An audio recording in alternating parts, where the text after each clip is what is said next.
Olá, BMC Talks está no ar e hoje recebo um convidado muito especial, Carlos Wizard, que é um empresário que começou do zero e fundou a Wizard, uma franquia de escolas de idiomas. E por meio do sistema de franchising, ele conquistou a liderança no mercado brasileiro, que fez ali a respeito das redes de ensino de línguas estrangeiras. Criou o grupo Multieducação quando adquiriu outras escolas. E o grupo foi vendido por 2 bilhões de reais em 2013 para o britânico Pearson. Então, eu recebo aqui no nosso estúdio da BMC News, Carlos Wizard. Muito obrigada pela sua presença aqui. É uma satisfação estar com você, sua audiência qualificada, poder falar sobre educação, empreendedorismo, liderança. Eu pessoalmente acredito que quando você une a educação, o empreendedorismo e a fé, são os maiores agentes de transformação de um indivíduo e da sociedade. Interessante, quero falar então de cada pilar. Mas para começar, Wizard, muita gente conhece a sua história, mas eu queria ouvir de você um resumo da sua história. A gente falou no início em relação às escolas de inglês, mas hoje também já teve uma transformação, você está em outra empresa. Como é que tudo começou e até hoje, onde você chegou? Bom, eu tenho que admitir que a grande virada foi a minha decisão de sair do Brasil, ir estudar nos Estados Unidos e fazer a faculdade lá no estrangeiro. E hoje eu falo muitas vezes com pais que têm filhos jovens, eu incentivo, recomendo altamente todo pai que tem condição de enviar o filho para o estrangeiro que assim o faça, ou se o garoto não tiver um pai e uma mãe para bancar, que ele faça o sacrifício, o empenho para ir para o exterior. Porque a partir do momento em que a pessoa sai do país, e não importa se ele vai para a Europa, para os Estados Unidos, para o Canadá, se ele vai para a Ásia, as portas do mundo se abrem, ele passa a ver as suas oportunidades e também o potencial de uma forma diferente. Então foi isso que aconteceu comigo. A partir do momento que eu me formei nos Estados Unidos e retorno para o Brasil, eu comecei a ver o Brasil de forma diferente. Eu vim como um executivo, eu trabalhava numa empresa. Mas chegou um momento que eu já não me encontrava dentro daquela empresa. Foi aquele momento que eu pensei em empreender. Embora não soubesse qual caminho devia seguir, eu sabia que o empreendedorismo seria o meu futuro. E, sendo específico então na tua pergunta, eu comecei dando aulas de inglês na minha casa, para 1 aluno, 2 alunos, 3 alunos, e acabei descobrindo que esse era o meu dom, o meu talento, a minha habilidade, que estava voltado para o ensino. Agora houve digamos assim, um trajeto longo entre transformar aquela atividade doméstica, por assim dizer, para uma atividade empreendedora. Bom, é atividade empreendedora, né? Você teve visão ali, mas você tinha noção que você estava tendo uma visão de empreendedor naquele momento? Então, quando eu comecei, sinceramente, Isabela, eu pensava como professor. E professor tem uma forma específica de pensar. Ele é um profissional do ensino. E naquela época que eu comecei, eu pensei o seguinte: se eu der aulas de manhã, à tarde e à noite, eu vou ganhar 10 mil reais por mês. Eu pensei, vou ser o professor mais feliz do Brasil. Depois de um tempo, quando eu atingi essa remuneração, eu pensei, mas o que vai acontecer com o Carlos Wizard se ele adoecer, viajar por um mês, se ele não puder atender os alunos, a remuneração vai ser 0.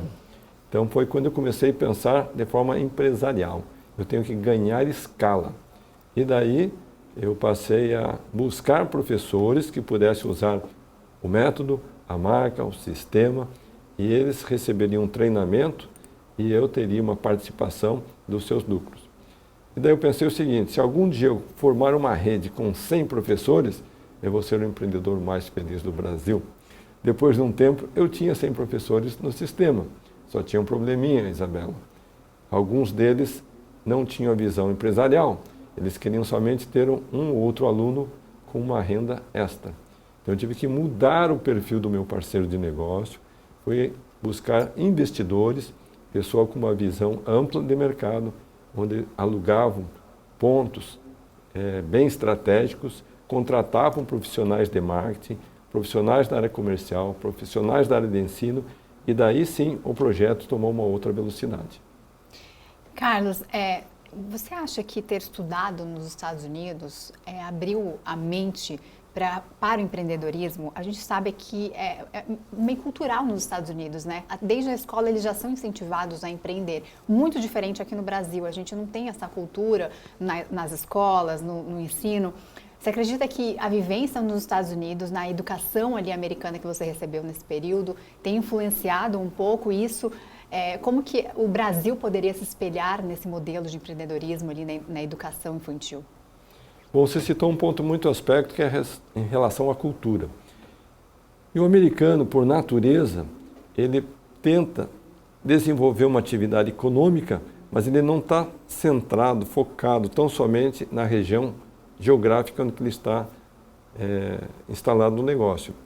Eu costumo dizer que o brasileiro pensa o seguinte: quando ele abre um negócio, ele pensa, eu vou ser o melhor da cidade. Alguns pensam, eu vou ser o melhor do meu estado. E alguns pensam, eu vou ser o melhor do Brasil. O americano não pensa assim. Ele, quando monta um negócio dele, ele já pensa, eu vou ser o melhor do mundo. Então, você vê que a visão da cultura, do empreendedorismo americano, ele já não pensa mais em país, em América do Norte, América Latina, ele pensa mundial, global.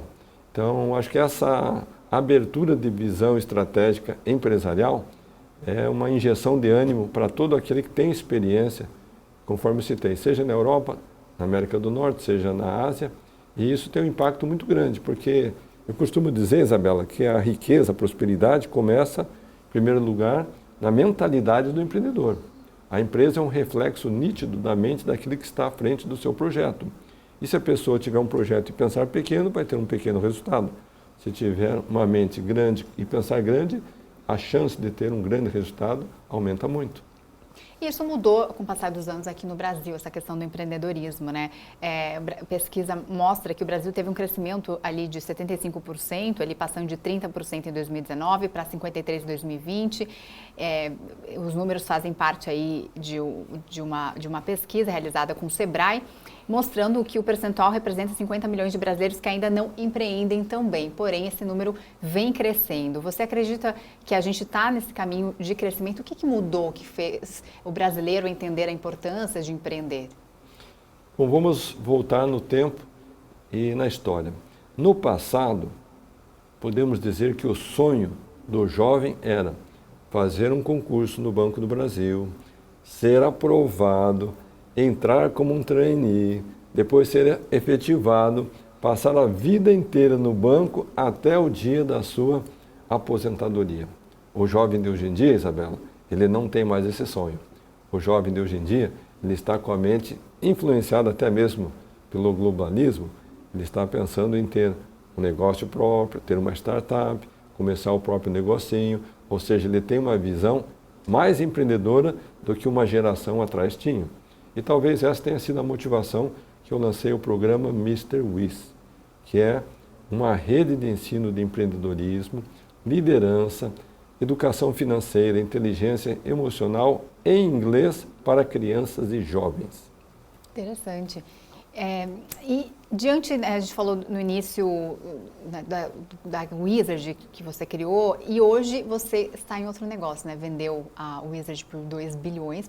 A primeira pergunta, você acreditava, imaginava que um dia, tinha esse pensamento de americano de ser o melhor do mundo, que um dia venderia aí para uma empresa bilionária, a Wizard, e queria que você contasse um pouquinho onde que você está hoje, como é que você chegou? Muito bem, então tenho que admitir para você que nunca jamais imaginei que algum dia eu venderia a minha empresa, mesmo porque é questão cultural. O americano, conforme você citou, ele monta um negócio e ele sonha em vender o negócio. O brasileiro é o contrário. Se o negócio não vai bem, ele quer vender. Se o negócio vai bem, ele quer perpetuar. Vai passando de pai para filho, para neto, para geração em geração. Mas eu aprendi que no mundo corporativo você não pode pensar somente com a emoção. Você tem que pôr a razão. Ou seja, embora eu nunca tivesse considerado essa realidade, em determinado momento, quando investidores estrangeiros bateram na minha porta com um checão bilionário, eu tinha que dizer sim ou não. E eu pensei, não é todo dia que alguém bate na sua porta com um cheque desse tamanho. Então eu tive que chamar a esposa, os filhos, conselheiros, os diretores, os consultores, e depois de 5 minutos nós aceitamos a oferta. Vai que acontece aí uma crise mundial, que vem uma pandemia, que a Rússia resolve invadir a Ucrânia. Imagina que tem aí algum tipo de acidente de percurso, talvez aquela oferta teria passado. Então, novamente, depois que eu vendi o negócio, daí eu descobri que se você tem o espírito empreendedor, você vai, mais cedo ou mais tarde, acabar investindo em outros setores. Você passa por um período que é chamado de... Não aposenta ali. Não. Você passa por um período chamado de não compete, onde você não pode voltar na atividade que você acabou de vender, mas geralmente é um prazo de 3 a 5 anos e depois você está liberado para o mercado. Você falou a palavra aposentadoria. Sabe qual que é o meu pensamento, Isabela? Eu acredito que a aposentadoria é para quem não gosta de fazer aquilo que faz. Ele fica sonhando em se aposentar, ele não vê a hora, porque ele detesta o trabalho, ele detesta o chefe, o ambiente, o salário dele, ele detesta tudo. Então a aposentadoria para ele é a realização de um sonho. Agora, para quem ama fazer o que faz, para quem tem satisfação, quem tem uma realização, ele jamais pensa em se aposentar, porque a aposentadoria seria de fato um castigo. Inclusive tem aquela famosa frase, né? Trabalhe com o que goste, que não trabalhará nenhum dia. Amém. Até o fim. E hoje você, então, continua empreendendo, né? Qual a empresa que você está, além da Mr. Wiz, né, que acabou de dizer? Quais são as empresas que você está à frente hoje? E eu queria entrar mais nesse negócio no Brasil. Como é empreender no Brasil hoje? Então, algumas das empresas que eu estou à frente são Pizza Hut, Taco Bell, KFC, Mundo Verde, Topper, Rainha, e temos outras atividades em outros setores. Empreender no Brasil é um grande desafio. Por quê? Lamentavelmente, nós não temos incentivo por parte dos órgãos públicos incentivando aquele que é o pequeno empresário que está começando e tentando sobreviver. Lamentavelmente, as estatísticas que você conhece muito bem indicam que a maior parte das empresas elas vêm fechar as portas depois de poucos anos de atuação. E, na minha opinião, eu indico sempre o setor de franchising, o setor de franquias, como a maneira mais segura e rentável de a pessoa ter um negócio próprio. E por que eu digo isso? Quando a pessoa entra numa franquia, Isa, ele já tem uma marca consolidada, ele já tem um modelo de negócio que foi testado e comprovado, ele recebe uma bagagem de treinamento, uma transferência de know-how, ele tem um apoio de consultoria, um apoio que fica disponível para ele em qualquer momento. Ele tem também um fundo cooperado de marketing que faz com que o seu negócio se desenvolva. A partir do momento que ele está debaixo desse benefício do franchising, ele passa a desfrutar de todos esses benefícios. E se ele está de forma isolada, dificilmente ele vai ter acesso a todo esse conjunto de benefícios. Já que você entrou nesse assunto de franchise, né, franquias, você que é especialista, começou uma franquia, acho que sem saber que estava começando uma franquia, que aquilo realmente era uma franquia. A gente vive hoje um cenário de arcabouço fiscal, juros em alta, porém com uma perspectiva de queda. Há um temor aí de voltar a uma inflação no ano que vem. Tem a questão da tributária também, reforma tributária. O ministro da Fazenda fala em déficit zero, porém a gente sabe que vai ter uma carga tributária ainda maior. Empreendedorismo no Brasil diante desse cenário deve melhorar ou piorar? Essa é uma pergunta recorrente. As pessoas querem saber qual que é a opinião do Wizard. Você acha que o governo está bem, não está mal? Se está mal, o plano econômico, o ministro? Sinceramente, Isabela, eu não dependo de governo, nem da direita, nem da esquerda, não estou comprometido com bandeira A ou bandeira B, pelo contrário, as decisões empresariais que eu tomo não são influenciadas pela moeda, nem pelo plano econômico e nem pelas previsões que os especialistas assim dizem. E a maior prova disso é que quando eu comecei a empreender e lancei o meu primeiro projeto no setor de educação, comecei a Wizard. Naquela época, o governo, quem era o presidente desse país? José Sarney. Qual era o plano econômico? Plano cruzado. Como que andava a inflação? 50%, 60%, 70% ao mês. Diariamente formavam-se longas filas nos bancos para as pessoas depositarem o seu dinheirinho e voltavam no dia seguinte para retirar o mesmo dinheirinho com um ganho, que era chamado de overnight. Mas se você dormisse com o teu dinheiro na bolsa, no dia seguinte você já não comprava o mesmo produto que você comprava na noite anterior. Ou seja, uma loucura total. Então, qualquer pessoa que analisasse o cenário, digamos, econômico, institucional daquela época, pensaram, o sujeito é um louco, maluco, doido, abriu um negócio nessa condição. Logo depois veio um presidente eleito pelo voto popular, Fernando Collor de Mello. E qual foi sua primeira medida? Confiscar as contas bancárias dos brasileiros. Agora imagina só, você é um empreendedor, tem folha de pagamento, você tem uma série de compromissos já assumidos, você tem toda uma estrutura que tem que rodar e o teu dinheiro está oficialmente confiscado pelo governo federal. Teve gente que não resistiu, tirou a própria vida. Então, você tinha quanto tempo de Wizard nessa época? Tinha acabado de nascer, ou seja, estava nos primeiros anos. Então, quem já passou por toda essa turbulência, hoje em dia, pode ser plano A, o plano B, o governo A, o governo B, a pessoa não pode estar baseada nas suas decisões empresariais nesse ou naquele partido, nessa ou naquela, digamos, opinião ou narrativa. Mas existe um momento certo de empreender? Por exemplo, a gente está vivendo várias mudanças econômicas, né? Para o empresário, né, que deseja, para a pessoa que deseja empreender, existe um momento certo? Não, vamos esperar para ver o que vai acontecer ou não existe momento certo? Existe um momento certo, sabe qual que é? Hoje. Por que eu digo isso, Isa?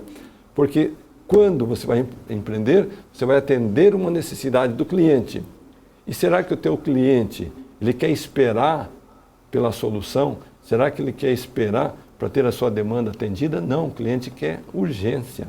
Ele quer que a sua situação, a sua demanda seja atendida no prazo mais breve, mais curto possível. Então, quando o empreendedor tem essa visão de atender o mercado, de atender o cliente, trazer uma solução, o consumidor, ele está desesperado, ele está ansioso para ter a sua demanda, a sua necessidade atendida. Porque, finalmente, em última análise, o empreendedor é um solucionador de problemas, é um resolvedor de problemas. E quanto maior for a capacidade do empreendedor solucionar, trazer uma resposta positiva para a demanda do cliente, maior vai ser o seu resultado como empreendedor, financeiro, como um líder de mercado. Mas quem ainda não tem nenhum plano, nenhum sonho ali, mas quer empreender, com a situação econômica que a gente está hoje, existe algum setor que é menos arriscado, que você diria, que na sua opinião, né, você que investe em vários setores, de educação, alimentício, existe um setor que é menos arriscado, que você diria? Eu costumo indicar o setor de educação por uma questão natural, é o meu DNA, 30 anos empreendendo nesse setor, sim. Agora, o que eu diria para quem quer empreender e não está empreendendo, ele tem que seguir alguns passos. Primeiro, ele tem que identificar qual que é o seu próprio DNA, qual que é o seu talento natural, qual é a sua habilidade, a sua competência. E daí transformar aquela competência numa fonte de renda. E geralmente ele vai fazer isso através da venda de um produto ou de um serviço. Às vezes as pessoas me perguntam, Carlos, eu quero empreender, mas não sei por onde começar. Eu sempre digo, identifique qual é o seu talento, qual é o seu dom, a sua competência, a sua habilidade. E daí veja uma maneira de você transformar essa tua habilidade em uma fórmula comercial. E depois que você descobriu isso, seu desafio é conseguir um primeiro cliente. Se você consegue um, você consegue dois, consegue três. Depois que você tem uma clientela formada, o próximo passo é como você faz para conquistar, ganhar escala. Porque, conforme citamos, não adianta você ser líder somente da sua rua, da sua região, do seu bairro. Você tem que pensar em nível nacional. E quando você pensa em ganhar escala, você tem que ter a visão de diferentes canais. Pode ser venda de porta a porta? Pode. Pode ser um sistema de multinível? Pode. Pode ser pelos meios digitais? Pode. Pode ser parceria, franquia, pode ser representação comercial? Pode. Mas ele tem que ter essa visão, qual que vai ser o modelo comercial para ele expandir o negócio. E franquia, esse setor de franchise, com o momento que a gente vive hoje, né? Apesar de você dizer que não existe um momento certo. Porém, existe um boom aí de franchising, né? Existe até uma feira enorme aí, uma das maiores da América Latina. Qual é um momento certo aí de investir em franchise e como saber qual tipo de franchise investir? Muito bem. Então, o sistema de franchising, para todos que estão considerando, eu faço algumas recomendações. Primeiro, conheça o histórico da empresa, conheça o histórico do grupo, conheça qual que é o DNA da empresa que está naquela área de interesse. Segundo, visite as franquias já existentes, porque todo indivíduo ele tem facilmente acesso àqueles que já são consumidores e já são parceiros de negócio. Então, vai visitar. É óbvio que o franqueador, a empresa franqueadora vai fazer sempre a melhor das demonstrações, mas a realidade tem que estar lá na ponta com o franqueado. Terceiro, tente descobrir quais são as maiores dores que o franqueado está passando. Tente entender também se existe uma sazonalidade durante o ano e tente também descobrir se você tem o caixa suficiente para resistir os primeiros meses e às vezes até os primeiros anos. Porque todo negócio, por melhor que seja, você faz o investimento, você luta para alcançar o ponto de equilíbrio até você ter um caixa suficiente que vai te dar um conforto financeiro. Então você tem que fazer toda essa análise, mas o mais importante é saber se você está disposto a ter a barriga no balcão. Porque eu costumo dizer que para o sistema de franquias dar certo, o franqueado eles têm que estar presente na operação. É diferente de um outro investimento que você põe o teu dinheirinho lá e no final do mês você vai ver se deu positivo ou negativo. A operação precisa ter o franqueado na frente. Quero falar mais sobre esse assunto e outros também. Carlos, a gente vai para um rápido intervalo. Daqui a pouco a gente volta então com mais BMC Talks com Carlos Wizard. Até já!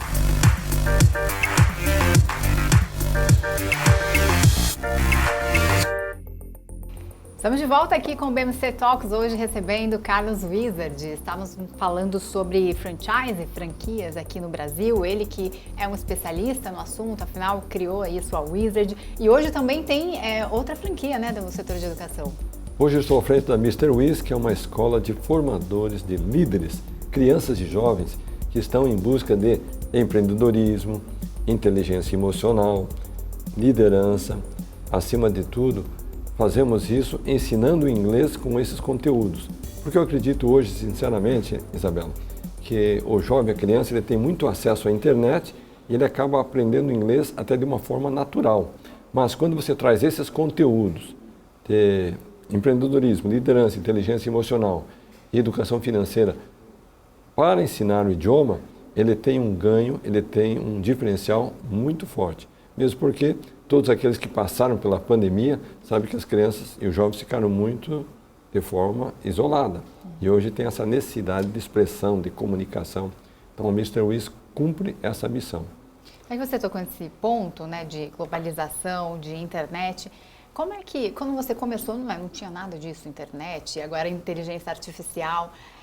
Como é que o empreendedor, o empresário pode se beneficiar e deve começar a ter uma visão já aliando inteligência artificial, esse mundo globalizado, multiplataformas que a gente vive, né? Há uma dificuldade, principalmente para os mais velhos, em se inserir nesse mundo, nesse meio. Como é que foi para você? Como é que é hoje no dia a dia, né, nesse meio? E qual que é a dica que você dá em relação ao mundo digital? Eu acho que o mundo digital não é uma opção, ele é uma obrigação. Ou a pessoa está inserido e ele está diariamente colocando a sua imagem, a sua marca, os seus produtos, seus serviços, e dessa forma ele vai ganhar uma exposição não somente nacional, como se disse, mas a global. Então não é uma questão de sim ou não, 0 ou 1, vou ou não vou, é uma obrigatoriedade. Obviamente que para quem começou a empreender offline, como o Wizard, tem aí um vácuo de aprendizado. Mas eu acredito que nós somos eternos aprendizes. Então, o empreendedor está sempre nesse processo de renovação, de inovação, apostando na mudança. Então, para mim, eu já assumi que diariamente eu vou entregar conteúdos e aqui tem que ter uma noção.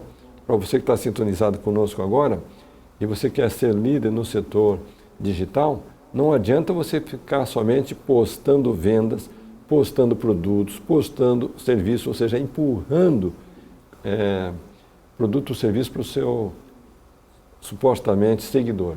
Se você quer aumentar a sua base de seguidores, você tem que oferecer algo que vai agregar valor para ele. E aí depende, né? Se é saúde, se é investimento, se é bem-estar, cada um tem a sua formação. Com conteúdo, né? Tem um conteúdo específico. Então, quando você faz isso de forma inteligente, de forma elegante, e ao mesmo tempo você faz isso de uma forma equilibrada, você vai conseguir ter adeptos, seguidores, e isso daí vai ter um impacto positivo no seu negócio. Você faz isso diariamente, né? Faz lives, né? Então eu tenho já uma rotina diária. Eu não vou dormir, Isabela, sem ter a minha postagem preparada para o dia seguinte. E eu faço daí uma coletânea de conteúdos e tem uma equipe, naturalmente, que preparam os vídeos, que preparam a legenda, que preparam todo o aspecto visual, para que possamos daí dar um conteúdo de qualidade para os seguidores. E conforme você citou, também tem uma prática de fazer lives e daí convido pessoas que têm a ver com a bandeira que eu defendo, né, que é educação, empreendedorismo, liderança, inteligência emocional, educação financeira, e acaba sendo assim a minha marca registrada. Você disse no início que alguns pilares são imprescindíveis para ter um negócio de sucesso. Seria empreendedorismo, que a gente está dizendo, né, educação e fé. A gente falou sobre empreendedorismo, mas educação aqui no Brasil. Como é que você enxerga, qual que seria a solução para que tenhamos nos próximos anos, assim como a Coreia do Sul fez um grande trabalho de educação na formação das crianças e teve uma evolução econômica grande, como que você acredita, a gente está atrasado nisso, o Brasil, como que a gente pode se mobilizar, o Brasil precisa ainda ter uma mentalidade educacional diferente? Bom, eu tenho que admitir em primeiro lugar que eu não sou o melhor especialista, o mais entendido de falar da educação como modelo nacional. Eu acredito muito mais na iniciativa individual da pessoa ter a consciência e, ao mesmo tempo, entender a necessidade de investir no seu próprio aperfeiçoamento. E aqui eu tenho que trazer a minha experiência particular. Eu ainda como jovem tenho que admitir para você, você não vai colocar isso no Facebook, nem no Instagram, nem no Orkut. Eu era um péssimo aluno, Isabela. Sabe aquele aluno que não se encontra em sala de aula, que tem desafios, dificuldades, aquele aluno que as notas ficava de recuperação. O pai e a mãe tinham que contratar professores particulares para um garoto passar no final do ano. Esse era eu. Tanto é que reprovei uma série, 2 séries, um tempo não fui para a escola. Eu fui me formar no 2º grau somente com 22 anos, fazendo supletivo. Reprovei o supletivo, Isa. Essa parte eu não conhecia dessa história. É toda uma parte aí, digamos assim, de fracasso acadêmico. Mas, apesar dessa debilidade e dessa limitação, eu entendia que eu precisava me qualificar. E daí, finalmente, com 26 anos, eu sou admitido na Universidade Brigham Young. E eu pensava também que quando chegasse lá, eu me transformaria num grande estudante. Foi uma ilusão. Depois do primeiro semestre, novamente as notas foram mais vermelhas do que azuis. E daí eu desisti. Qual que era o curso? Eu fui estudar Computer Science, computação, ciência da computação. E eu desisti, Isa. Eu pensei, educação não é para mim, não estou preparado, não estou qualificado, foi um sonho impossível, vou voltar para o Brasil. Naquele momento, eu descobri com quem eu tinha me casado, porque quando eu dei essa notícia para a Vânia, minha esposa, ela disse, negativo, Carlos, põe uma coisa na tua cabeça, você veio para os Estados Unidos para se formar, e enquanto você não se formar, nós não vamos voltar. Então, se eu estou aqui hoje falando com você sobre sucesso, liderança, empreendedorismo, em primeiro lugar, eu agradeço a Deus. E em segundo lugar, eu agradeço a Vânia, porque se não fosse por ela, eu não estaria aqui. Então, voltando à sua pergunta, né? O que eu acredito sobre educação? Que em algum momento, seja por iniciativa própria, ou seja porque a esposa está te motivando, você vai ser levado a se qualificar.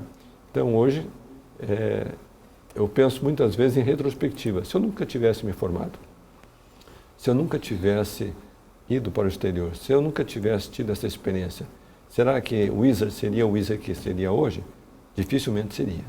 Então, eu tenho que admitir também para você que enquanto estava na faculdade, nem sempre eu me encontrava com aqueles cursos que eram dados pelo currículo normal. Mas o que eu fiz? Eu fiz o que eu chamo, Isa, de a biblioteca do sucesso. Eu comecei a adquirir livros, literatura, que não faziam parte do currículo da faculdade, mas eram livros sobre empreendedorismo, liderança, finanças, como você motivar a si mesmo, motivar equipes. De certa forma, eu estava ali desenvolvendo a minha própria bagagem e o meu próprio, digamos, conteúdo do que mais tarde eu viria a praticar. E é interessante que não foi exatamente quando você voltou para o Brasil, né? Levou um tempo ainda. Quantos anos foi a virada de chave ali para a sua vida? Eu voltei para o Brasil como executivo, trabalhei por um ano e depois de um ano fui demitido. Então, naquela época eu já tinha filhos pequenos, minha esposa estava grávida e, de verdade, Isa, eu não sabia o que ia fazer do futuro. Então, se você está aqui sintonizado conosco, tem 30 anos e foi demitido e tem a esposa grávida e não sabe o que fazer do futuro, o Isa já passou por isso. Nunca então, perde as esperanças, né? Você vai perguntar qual foi a virada de chave. Diante daquela circunstância, o que eu fiz? Eu fiz algo que foi racional. Peguei uma folha de papel, uma caneta e comecei a escrever possíveis projetos. O último da lista era dar aulinhas de inglês. Então veja que na prioridade, aulas de inglês era o que estava em último lugar. E daí quando que eu descobri que aquele era o caminho?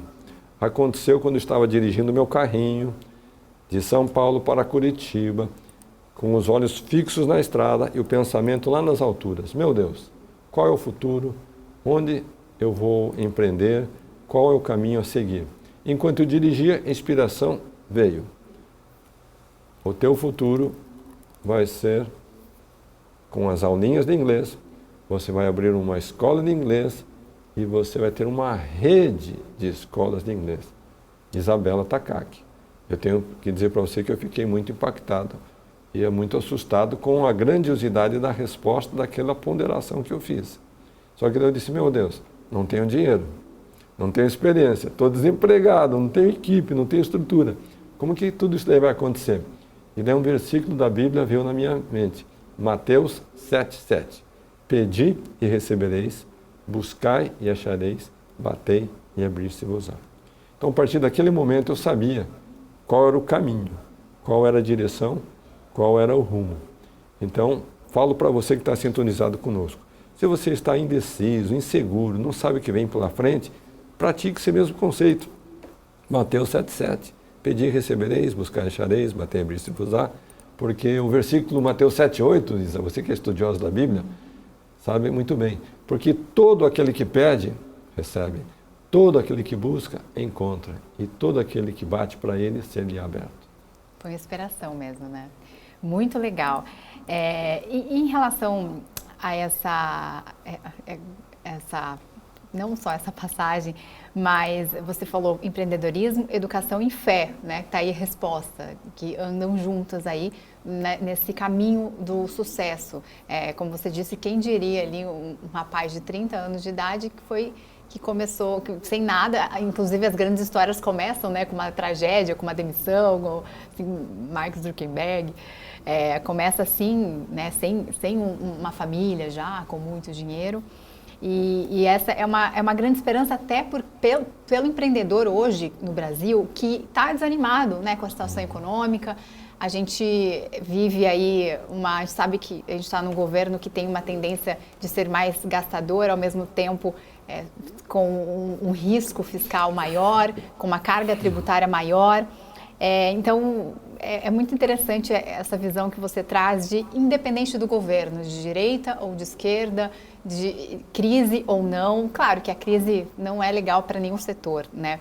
Mas com esse aumento aí, possível aumento da carga tributária, eu queria que você falasse para o investidor como fazer, como contornar essa situação de menor rentabilidade, com uma possível crise econômica ou com essas cargas tributárias maiores, porque não é fácil investir no Brasil, né? A gente tem a maior carga, uma das maiores cargas tributárias do mundo. Bom, vamos lá, gente. Em primeiro lugar, nós temos que entender o cenário global. Quando você afirma que é difícil empreender no Brasil, eu concordo. Agora, por outro lado, imagine só que o empreendedor brasileiro sai daqui e ele vai empreender no Japão. Imagine que ele sai daqui e ele vai empreender na Alemanha. Será que ele tem mais chance de sucesso lá no Japão, na Alemanha ou no Brasil? Então, posso afirmar para você e para a nossa audiência qualificada que você vai ter muito mais chance de vencer no Brasil. Sabe por quê? Lá no Japão, tudo que tinha que ser feito, já foi feito. Lá na Alemanha, tudo que já foi feito, já foi feito. E no Brasil, ainda tudo está por fazer. Então, nós estamos em busca de líderes, pessoas otimistas, pessoas com iniciativa, pessoas que pensam fora da caixa, pessoas que estão dispostas a trazer um serviço, um produto de melhor qualidade, trazer uma resposta mais rápida para a população. Porque, de fato, lamentavelmente, você é testemunha disso, nós vivemos num país com uma péssima qualidade de serviços. Não importa, pegue qualquer uma das áreas, seja na educação, seja na construção civil, seja na alimentação, é péssima qualidade de serviço. Então, qualquer empreendedor brasileiro que tenha a visão do mercado e de oportunidade e fizer melhor do que a concorrência, só aí ele já tem um diferencial competitivo. Então, volto a combater aquele que fica pensando somente nos números da economia. Tem que pensar na sua capacidade empreendedora, na habilidade de entregar um produto ou serviço melhor, fazer melhor que a concorrência e atender a demanda do consumidor. Esse é o segredo. Esse é o segredo. A gente já falou de empreendedorismo, educação, falamos um pouco de fé, né? Até citou um versículo da Bíblia. Mas você também, além de empresário, é voluntário, faz projetos sociais, palestrante, tem livros lançados? São 2 ou 3 livros? Tenho 2, 3, 4, 5, 6. Que eu tinha lido aqui, o que eu li foram 3. Mas você acredita também que esse lado social, a fé, ajuda também nos seus negócios? Como é que eles andam juntos, né? Você tem uma carreira ali de sucesso empresarial, mas ao mesmo tempo, durante toda a sua vida, teve uma carreira também social, né? Perfeitamente. Eu acredito que todo empreendedor, em algum momento, ele passa por fases diferentes de desenvolvimento. A primeira fase é a alimentar, é a fase da sobrevivência, ou seja, ele está empreendendo literalmente para sobreviver. A segunda fase já é mais do conforto, onde ele já tem uma liberdade financeira. A terceira é quando ele transforma a sua atividade empresarial numa missão. Ele entende que ele está beneficiando uma série de pessoas. Colaboradores, sim. Consumidores, sim. Todo um sistema. A fase mais nobre e a mais madura, digo eu, é a fase do legado, do propósito, onde ele está empreendendo não é porque ele quer mais dinheiro, não é porque ele quer enriquecer mais, ter mais recursos. Não, ele está empreendendo por propósito. Então, quando você tem um propósito, então você tem uma motivação, você tem uma energia, você tem até um nível de inteligência e sabedoria maior, porque você está atingindo uma outra esfera, digamos assim, de motivação. E talvez tenha sido isso, Isabela, que motivou a mim e minha esposa, Vânia Martins, deixarmos nossas empresas, os nossos negócios, a família e passarmos 2 anos na divisa do Brasil com a Venezuela, acolhendo refugiados venezuelanos. Não tínhamos nenhum interesse pessoal, comercial, social, político, financeiro, mas era um tempo de doação. Ou seja, lá nós estávamos acolhendo aquele que atravessava a fronteira, muitas vezes só com a roupinha do corpo. Alguns idosos, outras mãezinhas com o bebê prestes a nascer, muitas pessoas caminhando, trazendo somente uma mochila nas costas com todos os seus pertences. Ou seja, foi um período, literalmente, de apoio humanitário para aqueles que estavam numa fase de vulnerabilidade extrema. E não foi feito um trabalho isolado, sozinho. Tinham várias organizações não governamentais, voluntários, pessoas ligadas a diferentes denominações religiosas que participaram desse programa. Felizmente, faço aqui um reconhecimento à Azul, Linhas Aéreas Brasileiras, que cederam gratuitamente mais de 20 mil assentos de passagens lá no extremo norte do Brasil para várias cidades do país a custo zero. Ou seja, eles estavam cooperando com essa ação humanitária. E agradeço também aos empresários de vários setores que aceitaram aqueles venezuelanos, lhe deram uma oportunidade de recomeço de vida e tantos outros voluntários que participaram dessa ação. Então, acredito que ações voluntárias e ações sociais fazem parte do propósito. E quando você tem um propósito, daí você tem uma missão de vida que transcende o aspecto temporal. Agora, Carlos, essa sua vontade de querer ajudar o país, de ajudar as pessoas, existe essa vontade de vários empresários brasileiros e acabam se arriscando até na política, né? E muitos acabam saindo depois de ficar um tempo. Você acredita que o Brasil, né, vendo de perto a política, né, você que ficou um tempo, o que falta para o nosso país, né? O que falta em relação à política? Eu sei que é uma pergunta mais complicada, mas vendo ali esses empresários que tentam ajudar e depois acabam saindo, parece que o Brasil não tem jeito, é uma sensação que a gente tem. Como é que você enxerga isso? Bom, vamos lá. As perguntas fáceis você já me fez. Agora nós vamos falar de pergunta difícil. Primeiro, o Brasil é o único país no mundo que tem mais de 30 partidos políticos. Então, quando você tem um cenário como o nosso, é difícil você ter uma ideologia ou você ter uma direção única. Por quê? Dentro de um mesmo Congresso, dentro de um mesmo Senado, ali você vai de A a Z de interesses. E esses interesses passam não somente por interesses de cada um dos parlamentares, mas passa por interesse do presidente do partido, e daí passa por acordos, e daí passa por interesses de estados e de municípios. Menina, sinceramente, eu não vejo, num curto espaço de tempo, uma mudança no cenário político em termos de número de partidos, de forma tal que venha trazer uma transparência maior. E daí, quando você não tem a transparência, nós ficamos vítimas de um sistema. Então, eu prefiro ignorar o aspecto político, conforme eu citei, independente de ser partido A ou B, e não depender desse cenário. Porque se eu for depender do cenário, eu me transformo em vítima. E por natureza, né, pelo DNA, eu prefiro ser protagonista do que vítima. Você se arrepende de ter tentado ajudar? Me perguntaram recentemente se eu me arrependo de ter feito a missão humanitária que mais tarde me levou a participar, mesmo que por um período curto, do Ministério da Saúde. Fui convidado para assumir uma secretaria do Ministério, eu não aceitei, e daí as pessoas me perguntam se eu me arrependo. De fato, Isabela, de verdade, eu não me arrependo. Dizer que eu me arrependo de passar 2 anos na fronteira? Não. De ter sido convidado para Brasília? Não. De ter sido convidado para aceitar a secretaria e negar? Também não me arrependo. Ou seja, todo o empenho e toda, digamos, a motivação era de salvar vidas, seja do estrangeiro ou do brasileiro. Agora, se porventura, por questões puramente políticas, eu me vi fora desse contexto, eu continuo hoje salvando vidas. Eu tenho um programa com a minha esposa Vânia de estudo bíblico. Nós fazemos isso voluntariamente. E nós convidamos as pessoas que têm fé, que querem se aprofundar no conhecimento das Escrituras, participar conosco. Inclusive você que está sintonizado conosco aqui é meu convidado. É uma plataforma reservada.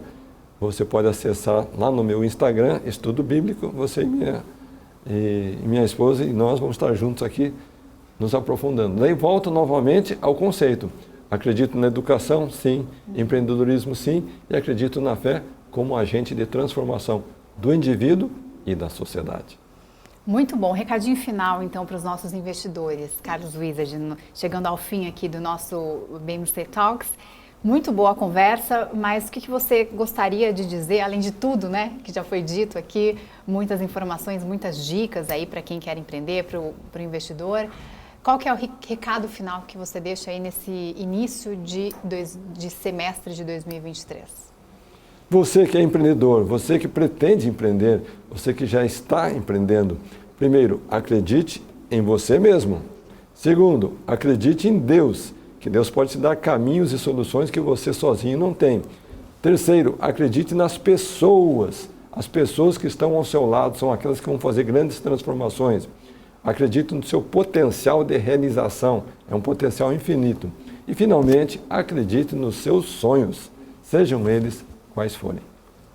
certo, muito obrigada pela sua presença aqui no nosso estúdio, por todos os ensinamentos, pela generosidade em suas palavras. Muito obrigada, seja sempre muito bem-vindo. Eu que agradeço, sucesso a você e os amigos. Obrigada. Conversamos então com Carlos Wizard. Esse foi mais um BMC Talks. A gente se vê na próxima. Até mais.